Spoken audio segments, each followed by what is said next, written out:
Okay, so having a look at our next example now. So we talked last time about how we might find the concentration of a solution if we know how many moles are there. But practically, we don't measure out moles. So we might measure out a mass of a substance and then want to work out what the concentration of the solution is going to be.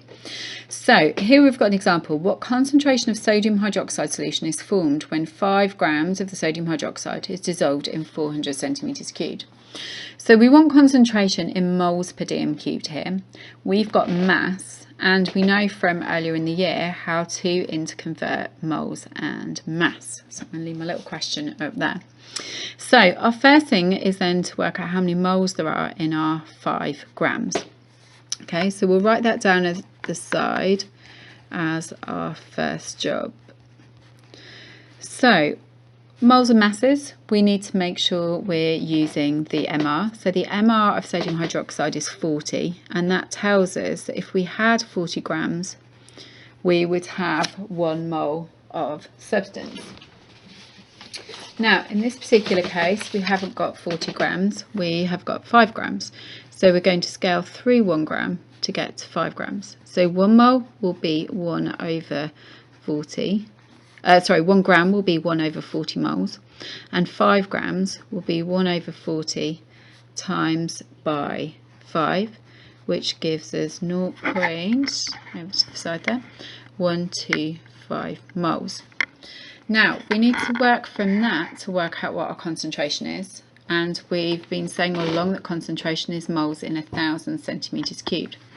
So we know our moles here, and in the question we were told that these were dissolved in 400 centimetres cubed. So then that now leads this question to being like the previous example. So we can work our way up to the concentration. So we're going to find the concentration. So we need to pair together our volume, 400 centimetres cubed, and the moles that we've just calculated, because they were in our 5 grams. Concentration is moles in 1,000, so we need to work from 400 up to 1,000, and so we go through 1. And so 400 down to 1, we divide by 400, so we do the same over this side. And then 1 up to 1,000, we multiply by 1,000, so we do the same over this side. And that will give us 0.3125 moles. We were asked for concentration, so we do need to remember to quote this now as concentration with the quote units. Okay, so moles dm to the -3.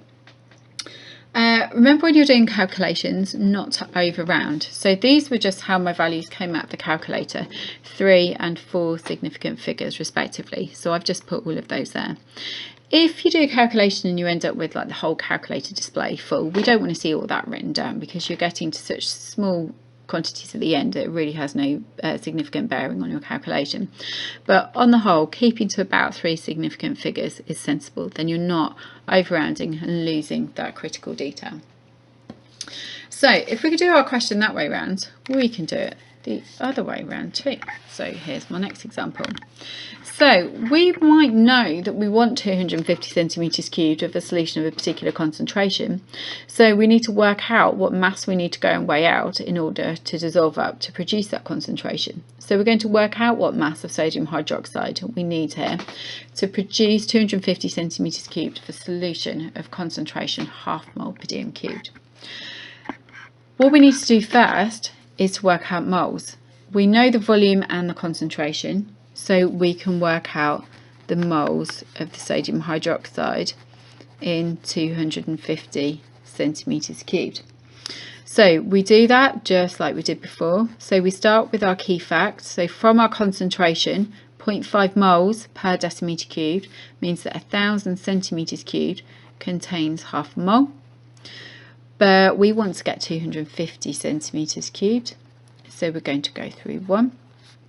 So 0.5 over 1,000 moles in 1 centimetre cubed, and 0.5 over 1,000 times by 250.